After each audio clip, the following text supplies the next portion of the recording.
8:45, welcome back. You know the saying, new year, new you, right? You set those fitness goals for the next year, but there is a bit of a problem there that we often run into.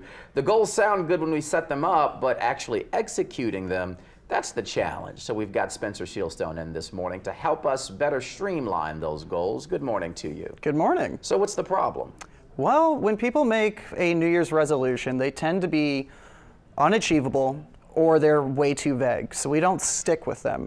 And we talked about this last year, and it makes sense to talk about it because of the new year, but when you want to set up a new goal, you want to follow the SMART goal method. And what SMART stands for is specific, measurable, achievable, relevant, and time-bound. So when you have a structure like that, you're more likely to stick to it and succeed in achieving that goal. Seems as far as that acronym is concerned, the achievable is one of the more important letters there. Absolutely, because you don't want to just say, I'm going to lose 100 pounds this year. Well, that's not going to be realistic, and you're going to be looking at a mountaintop that's way too hard to get to, and then just stop. You need to stay out of my business. Well, when we want to set up a goal, we want to have a plan for it, and that's what this is going to provide. So to give you like an example, that would be something for like a New Orleans-based plan. Well, we have the Crescent City Classic in April.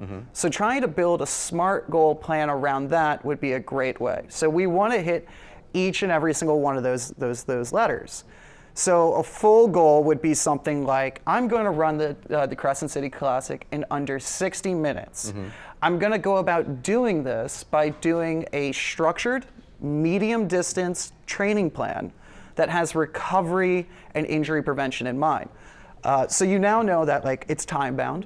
Mid-April is the Crescent City Classic. It's achievable because it's 60 minutes. A 10K is roughly 5 to 6 miles. So that's a 10-minute mile pace. It's going to be, it's specific. We just laid out the entire plan. And then how do I measure it? Well, I want to have checkpoints along the way. So I want to be able to do by week 4, I want to be able to run 3 miles continuously.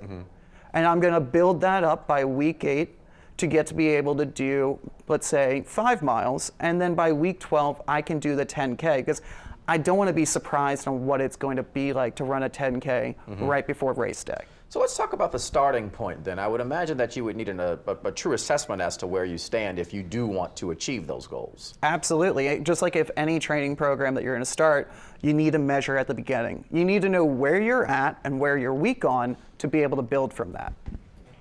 So where should I start? I mean, in the beginning, to set those assessments up, what do I do? I would say the first thing you want to start is go run a full mile either on a treadmill or a track and time yourself. That way you can see if you're able to do that just in the beginning. From there, make sure that you're able to recover from that as well, because you're not going to build up and go faster because you need to give your body the chance to recover and adapt. And what about food options too, and making sure, you say that you are what you eat and having those goals there and making sure that they are achievable. What should we be thinking about there when we get to the start of the new year? Well, you want to be able to make sure how many calories you're going to need. You could go talk to a dietitian or a nutritionist, go speak with your coach or trainer, but you want to have a plan in order. But remember, our food is going to help us recover and it's going to fuel us for our performance. All right, Spencer, always a joy to have you here to fill us in on what we need to know. Thank you. Of course, you can go to our website, wwltv.com. We're going to link you to a downloadable 2026 SMART Goal Planner. So go out there, make some good decisions as we say hello to 2026.